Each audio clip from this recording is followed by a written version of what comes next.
fa alhamaha fujuraha wa taqwaha.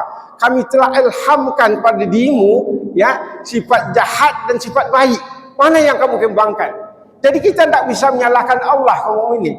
Ya, Allah telah memberikan kepada kita sifat baik itu ada di hati kita. Kemana contohnya kaum mukminin sifat baik itu? Siapapun pencuri dia, kalau dia pencuri kaum mukminin, ya, tak kala dia mencuri tahu dia bahwa kerjanya itu tidak betul, kerjanya itu salah. Tahu dia, so Allah telah ilhamkan, tidak boleh dia nanti menuntut Allah bahwa Allah tidak memberikan sen kepadanya, tapi dia telah memberikan, Allah telah berikan ya sifat fujur dan sifat takwa, sifat baik.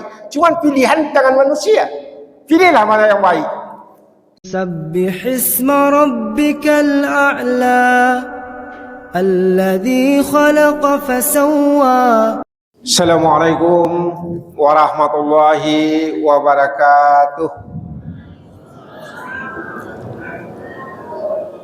Alhamdulillazi azal al-Quran hudan linnasi wa bayyinatin minal huda wal furqan. Asyhadu an la ilaha illallah, asyhadu anna Muhammadar Rasulullah.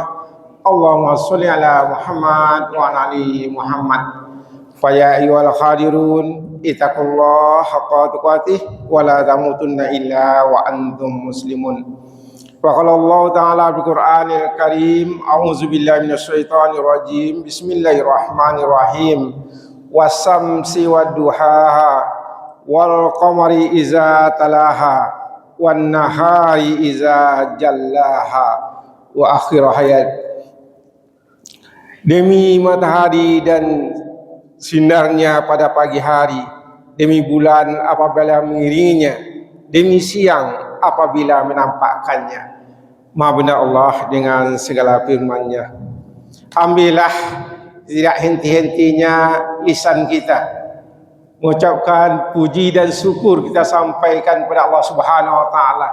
Kita puji Allah, kita puja Allah dengan begitu banyak nikmat yang Allah berikan kepada kita. Bapak Ibu hadirin rahimakumullah, begitu banyaknya nikmat itu, kalau kita mau menghitungnya, la tufsuha, tidak mungkin kita menghitungnya kepada Allah Subhanahu wa taala. Tapi kalau kita tidak mungkin menghitung nikmat Allah itu, mari semua kita pagi ini kita syukuri segala nikmat yang telah Allah berikan, kita rasakan pada pagi yang berbahagia ini. Kemudian di antara nikmat itu ketakwaan yang Allah berikan kepada kita. Hanya orang-orang bertakwa yang akan cintai rumah Allah ini. Hanya orang-orang bertakwa akan selamat dunianya dan selamat akhiratnya. Mudah-mudahan Allah izinkan kita yang hadir pagi ini adalah orang-orang bertakwa kepada Allah, sehingga dunia milik kita, akhirat akan menunggu kita, surga Allah akan menunggu kita. Amin ya Allah, amin ya rabbal alamin. Kemudian salawat dan salam disampaikan kepada Nabi besar kita Muhammad sallallahu alaihi wasallam. Allahumma sholli ala Muhammad wa ali Muhammad. Bapak Ibu hadirin rahimakumullah, alhamdulillah yang sangat kita muliakan ya Bapak Wakapolres yang hadir pada pagi ini, pada Wakapolres Padang Pariaman, Bapak Kompol Indra SHMM, dan juga semuanya, mungkin Bapak Kapolsek ada, Wakapolsek ada, dan seluruh jajaran yang hadir, yang sangat kami muliakan, yang sangat kami banggakan. Dan kami bersyukur Bapak Indra bisa pagi ini hadir bersama kita. Kita tahu beliau sangat sibuk sekali mungkin, tapi pilihan masjid kita pagi ini, kita bersyukur kepada Allah Subhanahu wa taala. Kemudian pada jemaah subuh kita semuanya yang sangat disayangi, dan anak-anak yang dibanggakan, yahduru biazal sabah yang hadir pada pagi yang berbahagia ini. Bapak Ibu hadirin rahimakumullah, sebentar kita lihat ayat Allah ini Bapak Ibu ya, dalam surat As-Sam, yaitu surat 92, di mana Allah surat As-Sam ini Bapak Ibu itu turun di Mekah, yang 15 ayat ya, surat As-Sam ini. Salah satu alasan kenapa ayat ini Allah turunkan menurut ahli tafsir, karena ada orang Bapak Ibu ya yang menyembah selain daripada Allah Subhanahu wa taala. Ada manusia yang menyembah matahari, kita tahu seperti itu. Tapi Allah katakan di sini wasamsi wadduhaha, kata Allah, demi matahari dan sinarnya pada pagi hari. Artinya kaum mukminin, kenapa Allah katakan di sini ya, Allah bersumpah dengan makhluk-makhluknya, dengan bulan misalnya, dengan siang, dengan malam. Itu artinya bahwa menandakan semuanya akan hilang ya. Ada nanti malam, nanti timbul siang, akan malam lagi.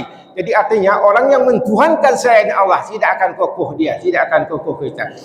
Dan ini adalah katakan wasamsi waduhaha, demi matahari dan sinar pada pagi hari.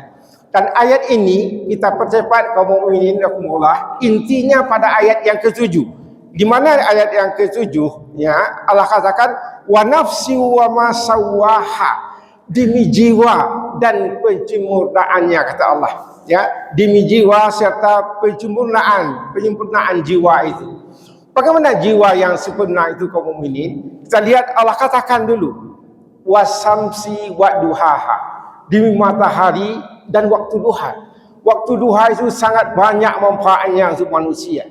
Dan di ayat ke-7 setelah Allah bersumpah dengan makhluknya itu, Allah bersumpah ya wa nafsi wa ma sawwaha, kata Allah ya, wa nafsi wa ma sawwaha, demi jiwa dan kapan jiwa yang sempurna itu? Kalau dia kaum mukmin, pagi-pagi manusia itu dia ambil manfaat daripada matahari itu. Itulah jiwa yang sempurna. Ada orang ya, dia mengatakan dia tidak dapat ilmu. Katakanlah matahari itu cahaya ilmu dari Allah Subhanahu wa taala, tetapi dia berada di tempat yang tidak bisa kena matahari. Misalnya dia tidur, dapatkah dia ilmu? Tidak dapat. Kalau Allah turunkan matahari itu hidayah untuk jiwa manusia, dia lari dari hidayah itu, ya, dia menghindar dari matahari itu, akan dapat dia hidayah itu? Tidak akan dapat. Jadi penyumbaan jiwa itu Allah bersumpah wasamsi wa duha, itu artinya bagaimana kita sebagai manusia itu pagi ini tidak berleha-leha kita. Waktu pagi ini, anak-anak ini waktu pagi, nanti waktu siang kita telah remaja, waktu sore kita telah mulai tua misalnya. Dan jiwa-jiwa yang sempurna itu yang akan mengambil manfaat dari apa yang Allah berikan. Yang Allah berikan itu adalah hudan, petunjuknya. Dan petunjuknya itu harus kita mendapatkan, harus kita cari kaum mukminin dan mukminat. Artinya kalau adalah manusia yang menghindar dari cahaya matahari waktu duha yang sangat manfaat itu, apapun dia tidak akan dapat. Tetapi kalau mau manusia itu belajar, mau dia memperbaiki dirinya, mau dia merubah sikapnya, itulah yang wa nafsu wa ma sawwaha, kata Allah, demi jiwa yang akan sempurna yang Allah contohkan matahari itu. Jadi kita kaum mukminin dan mukminat, bagaimana kita berusaha dalam hidup ini merubah sikap-sikap kita yang tidak baik menjadi sikap-sikap yang baik yang Allah katakan di sini wasamsi wa duhaha wal qamari iza talaha, kata Allah Subhanahu wa taala. Kemudian lanjut ayat ini yang ke-7, wa alhamaha fujuraha wa taqwaha, kami telah ilhamkan kepada kamu sifat fujur ya, sifat dosa, dan wattaqwa, sifat yang baik. Allah pilih, Allah beri pilihan kepada kita dalam hidup ini ya. Allah katakan di sini fa alhamaha fujuraha wa taqwaha, kami telah ilhamkan pada dirimu ya sifat jahat dan sifat baik. Mana yang kamu kembangkan? Jadi kita tidak bisa menyalahkan Allah kaum mukminin ya. Allah telah memberikan kepada kita sifat baik itu ada di hati kita. Kemana contohnya kaum mukminin sifat baik itu? Siapapun pencuri dia, kalau dia pencuri kaum mukminin ya, tak kala dia mencuri tahu dia bahwa kerjanya itu tidak betul, kerjanya itu salah, tahu dia. So Allah telah ilhamkan, tidak boleh dia nanti menuntut Allah bahwa Allah tidak memberikan sen kepadanya, tapi dia telah memberikan, Allah telah berikan ya sifat fujur dan sifat takwa, sifat baik. Cuma pilihan tangan manusia, pilihlah mana yang baik. Kita lihat, maaf kaum mukminin ya, orang pezina itu ya, tidak mau ibunya dizinai, tidak mau kakaknya dizinai, tidak mau istrinya dizinai, sadar dia itu, tetapi dia lakukan. Kenapa dia lakukan dosa itu? Dia tidak bisa menuntut Allah, karena Allah telah ilhamkan yang baik, tapi dia memilih jalan-jalan yang tidak baik. Kita dalam hidup ini kaum mukminin, kenapa kita tersalah? Kenapa misalnya bapak kepolisian misalnya memarahi? Karena kita tidak ada aturan, tidak aturan kita. Kalau kita tahan aturan, ya memang kita akan baik, kita akan selamat. Dan itu telah Allah berikan kepada kita. Di sini Allah katakan fa'al maha fujuraha wa taqwaha. Allah telah ilhamkan kepada dirimu sifat baik dan sifat buruk. Kembangkanlah tu. Jadi nak dua nanti menyasar wak kecil Allah nak bagi tahu, Allah nak, tapi Allah telah send kepada kita. Ya, siapa saja misalnya kemungkinan penjahat itu, dia tahu kerjanya itu salah. Tahu dia itu, takkan mau dia. Kalau kakaknya, anaknya dikozoni, takkan mau dia. Tahu dia itu. Kenapa? Sen itu ada, sikap baik itu ada di hatinya. Tapi dia lawan sikap baik yang Allah berikan itu. Ya, yang Allah ilhamkan ketakwaan itu memang dilawannya. Kemudian bagaimana kaum mukminin? Ya, seluruhnya Allah katakan qad aflaha man zakkaha. Maka dia mengilhamkan kepadanya jangan sungguh beruntung orang-orang yang mensucikan dirinya. Jadi kaum mukminin, orang yang beruntung siapa? Allah katakan qad aflaha man tazakka. Kata Allah, beruntunglah orang-orang yang mensucikan dirinya. Mudah-mudahan kaum mukminin, kita di sini adalah orang-orang yang beruntung, orang yang mau merubah diri kita, mau menjadi orang baik kaum mukminin. Allah yang mengajak kita, kerana nanti Allah akan sediakan neraka dan surga untuk kita semuanya. Mana pilihan kita? Hidup ini pilihan. Mana kita yang mau? Maukah kita berhasil? Maukah ke surga atau maukah ke neraka? Itu tidak. Pilih surga Allah Subhanahu wa taala. Dan Allah katakan di sini qad aflaha man zakkaha. Sungguh beruntunglah orang-orang yang mensucikan dirinya. Orang mensucikan dirinya itu kemana? Minta ampun kepada Allah Subhanahu wa taala. Dia selalu minta ampun, wasari'u ila maghfirati min rabbihim. Segera dia minta ampun kepada Allah. Apa alasan kita harus segera minta ampun kaum mukminin? Karena kita tidak tahu kapan ajal ini akan dipanggil Allah Subhanahu wa taala. Ketika itu Nabi mengatakan mukminin, takkah kamu berada di pagi hari? Minta ampunlah kamu pagi hari, belum tentu kamu sore hari akan ada. Dan taklah kamu berada di sore hari, minta ampunlah kamu sore hari. Bisa jadi mata kamu tidak akan buka pada pagi hari. Itu Allah katakan, qad aflaha man tazakka. Beruntunglah orang-orang yang mensucikan diri. Mudah-mudahan kita semuanya ini betul-betul manusia-manusia yang mensucikan diri kita tiap hari kepada Allah Subhanahu wa taala dan minta ampun kepada Allah Subhanahu wa taala. Kemudian waqad Allah katakan waqad haba man dassaha, kata Allah, dan sungguh merugi orang yang mengotori dirinya itu. Rugi gadang kalau dalam hidup ini. Kalau kita bangun pagi, nanti kita lakukan kesalahan-kesalahan, walaupun kesalahan itu tidak ada orang yang tahu, tapi Allah Maha melihat, Allah Maha tahu. Rugi kita kaum mukminin, kita kotori di diri kita itu.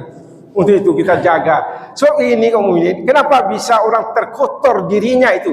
Mulai dari yang remeh. Kalau ada kesalahan yang remeh-remeh, jangan pernah kita lakukan itu kaum mukminin, ya. Itu akan menjadi kebiasaan bagi kita. Juga kebaikan, jangan kita tinggalkan kebaikan yang remeh-remeh. Mulailah kebaikan yang remeh-remeh. Insyaallah kebaikan yang besar kita akan lakukan. Untuk itu kita usahakan dalam hidup ini membersihkan jiwa kita. Qad aflaha man tazakka, kata Allah, beruntunglah orang-orang yang mensucikan dirinya. Wa qad haba man dassaha, dan merugilah orang-orang yang mengotori dirinya. Kaum mukminin rahimakumullah, mungkin ini saja kita sampaikan. Mudah-mudahan berubah jiwa kita ini yang Allah kejar dari surat As-Samsi ini, wa nafsi wa ma sawaha. Bagaimana jiwa-jiwa kita akan menjadi jiwa-jiwa yang sempurna. Bagaimana jiwa yang sempurna itu? Kalau kita selalu membersihkan diri kita dan kemudian jangan pernah kita mengotori diri kita. Mudah-mudahan kaum mukminin apa yang kami sampaikan ini bermanfaat bagi kita semuanya. Kemudian pada kesempatan yang sangat berbahagia ini, walaupun tadi Pak Indra informasikan, ya mungkin kami mendengar saja Pak, kan?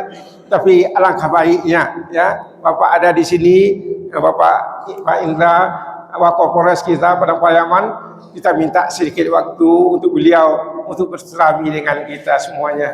Atas kesediaan Pak Indra, kami mengucapkan ribuan terima kasih. Banyak maaf bila itu hidayah. Assalamualaikum warahmatullahi wabarakatuh.